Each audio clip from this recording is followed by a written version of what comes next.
free and independent. Totally dissolved, releasing America from all allegiance to the British Crown through a Declaration of Independence. Guest essayist Val Crofts. We therefore, the representatives of the United States of America in General Congress, assembled, appealing to the Supreme Judge of the world for the rectitude of our intentions, do, in the name and by authority of the good people of these colonies, solemnly publish and declare that these united colonies are, and of right ought to be, free and independent states, that they are absolved from all allegiance to the British Crown, and that all political connection between them and the state of Great Britain is and ought to be totally dissolved, and that as free and independent states they have full power to levy war, conclude peace, contract alliances, establish commerce, and to do all other acts and things which independent states may of right do. And for the support of this declaration, with a firm reliance on the protection of divine providence, we mutually pledge to each other our lives, our fortunes, and our sacred honor. As we reach the end of the Declaration of Independence, we see in this section that the framers have ended the document with great care to show who they were and what this new nation was going to be.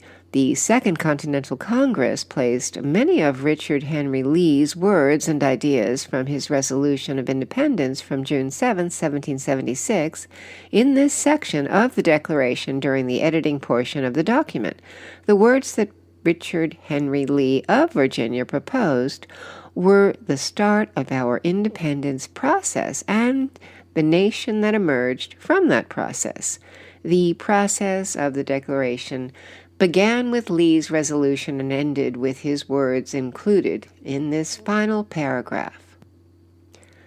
The United States was created in this document, and the members of the Second Continental Congress tell us how serious they were in creating it, as well as telling the world how they would defend it for themselves and future generations of Americans. The United States is now its own nation and can conduct itself accordingly. The signers are also letting the world know they acted with the best intentions, and they appeal to God for the final verdict on those intentions. They end this conclusion of text by stating that they fully understand that if they do not succeed, they will be charged with treason and executed. They were willing to give everything so that our new nation had a chance at survival. They are giving a well-thought-out legal argument and an exclamation point to the end of the Declaration. Eventually, 56 delegates will sign their name to it, creating the document that we see today at the National Archives. We, therefore, the representatives of the United States of America in General Congress, assembled, appealing to the Supreme Judge of the world for the rectitude of our intentions, do, in the name and by authority of the good people of these colonies, solemnly publish and declare.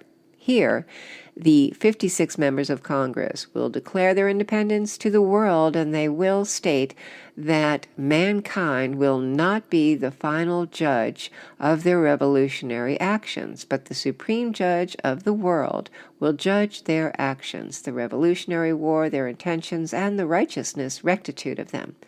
They believe that they are acting selflessly and for the cause of freedom for themselves and future generations. They are also representing their colonies and the inhabitants of them by being their representatives in Philadelphia. These actions will impact the citizens as well as the framers of the Declaration, and the members of Congress are well aware of that as they conclude this document.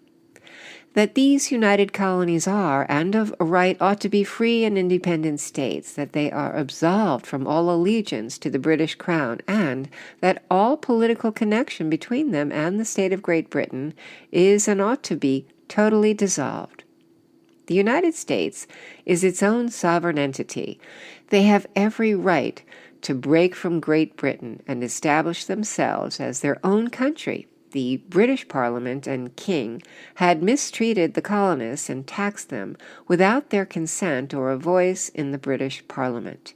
As a result, the colonies left a tyrannical and unjust government to form their own system of government that they believed was more just and conducive to their overall and future happiness. There would be no connection to the king or parliament in the future.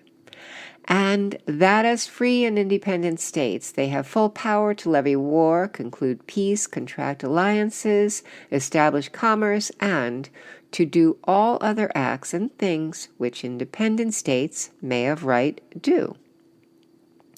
How we will proceed as a new nation is proclaimed here. The United States will have the power of declaring war and peace, be in control of their own financial dealings, and trade with other nations. They will have all the powers that nations had as they begin to forge their own path on the world stage. And for the support of this declaration, with a firm reliance on the protection of divine providence, we mutually pledge to each other our lives, our fortunes, and our sacred honor. This pledge to each other at the end of the declaration shows that the founders trusted in each other and in God to protect them, their military forces, and their new nation. They were ready to fight the most powerful army and navy in the world, and they were willing to die if necessary.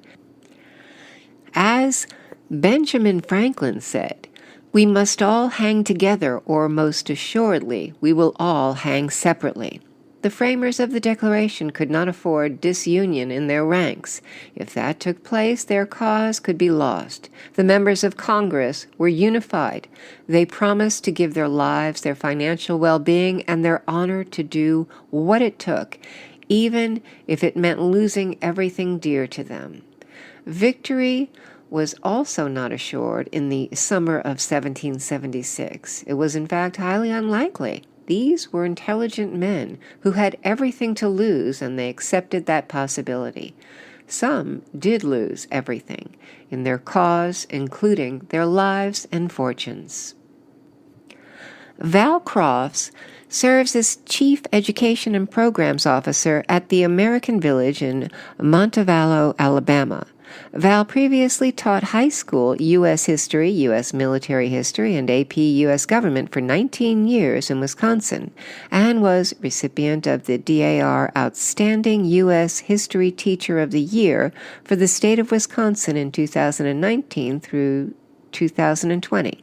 Val also taught for the Wisconsin Virtual School as a social studies teacher for 9 years. He is also a proud member of the United States Semi-Quincentennial Commission, America 250, which is currently planning events to celebrate the 250th birthday of the Declaration of Independence.